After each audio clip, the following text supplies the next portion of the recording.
আসসালামু আলাইকুম। কি অবস্থা সবার? আজ আহ, গতকাল রাতে আমি তোমাদেরকে একটা প্রশ্ন বলেছিলাম যে বাংলাদেশের মহান স্বাধীনতা দিবস 26শে মার্চ, যেটা তো আমরা সবাই জানি। কিন্তু আমার প্রশ্নটা ছিল যে বাংলাদেশ স্বাধীন হয়েছে কবে, 26শে মার্চ নাকি 16ই ডিসেম্বর? তোমরা আমার যারা পুরানো স্টুডেন্ট তারা কি করেছো, তারা সবাই প্রায় 26শে মার্চ লিখেছো।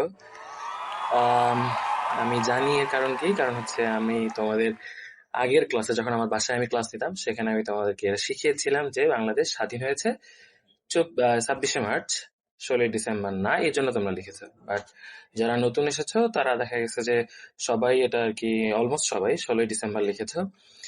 আমি একটা মিনিট সময় নিবো এই ব্যাপারটাতে, ব্যাপারটা খুবই ইম্পর্টেন্ট। সেটা হচ্ছে যে বাংলাদেশের স্বাধীনতা দিবস 26শে মার্চ, এবং আমরা মনে করি যে বাংলাদেশ স্বাধীন হয়েছে হচ্ছে 16ই ডিসেম্বর। কিন্তু না, বাংলাদেশ 16ই ডিসেম্বর স্বাধীন হয়নি। 26শে মার্চই বঙ্গবন্ধু শেখ মুজিবুর রহমান যখন বাংলাদেশের স্বাধীনতা ঘোষণা করলেন, তখনই কিন্তু বাংলাদেশ স্বাধীন। একটা দেশের স্বাধীন হইতে গেলে চারটা জিনিস এনশিওর করা লাগে। প্রথমত হচ্ছে তার একটা ডেফিনিট এরিয়া অফ ল্যান্ড থাকা লাগে। সেকেন্ড হচ্ছে তার একটা ডেফিনিট অ্যামাউন্ট অফ পপুলেশন থাকা লাগে। থার্ড হচ্ছে যে তার একটা গভর্নমেন্ট থাকা লাগে, মানে একটা সরকার থাকা লাগবে অবশ্যই। আর ফোর্থ হচ্ছে সভরেনিটি বা হচ্ছে সার্বভৌমত্ব। সভরেনিটি বা সার্বভৌমত্ব কি জিনিস? মনে করো যে তোমাকে আমি বললাম যে তুমি এখান থেকে উঠতে পারবা না, তুমি এখান থেকে তোমার বেসিক রাইটস গুলো পাবা না, তুমি স্কুলে যাইতে পারবা না, তুমি আমার কথা মতো সবসময় সবকিছু শুনবা, তাহলে কিন্তু তুমি স্বাধীন না। মানে তোমার বেসিক রাইটস যদি আমি হিউমিলিয়েট করি এবং আমি তোমাকে ডিপ্রাইভ করি তোমার বেসিক রাইটস থেকে, এবং সবসময় আমি তোমাকে কন্ট্রোল করে রাখি, সেটা কিন্তু তখন তোমার সভরেনিটি নাই। তো কোনো একটা দেশের যদি কোনো একটা দেশের প্রতি বা কোনো একটা দেশের উপর যদি অন্য দেশের এরকম কন্ট্রোল থাকে, তখন তাদের সেই সভরেনিটি থাকে না। আচ্ছা, তাহলে এই চারটা জিনিস অবশ্যই লাগে স্বাধীন হওয়ার জন্য বা একটা দেশ হওয়ার জন্য।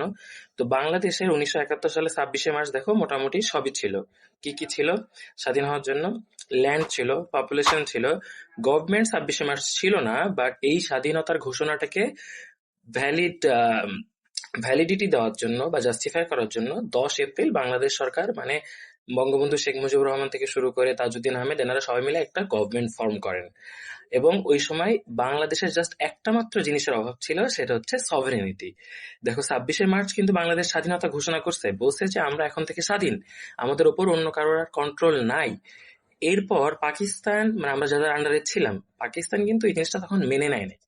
পাকিস্তান মেনে নেয় নাই দেখেই আমাদের সাথে তাদের একটা যুদ্ধ হইল, এবং আমরা যে নিজেদেরকে স্বাধীন ঘোষণা করছিলাম এই জিনিসটাকে আমরা কি করলাম, ডিফেন্ড করলাম যে হ্যাঁ আমরা আসলেই স্বাধীন।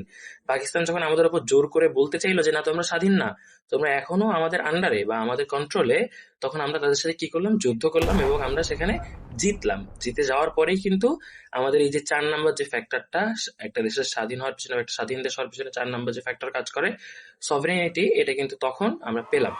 তাহলে চারটা জিনিস আমরা পেয়ে গেলাম। এক হচ্ছে ল্যান্ড আমাদের আগে থেকে ছিল, পপুলেশন আমাদের আগে থেকে ছিল।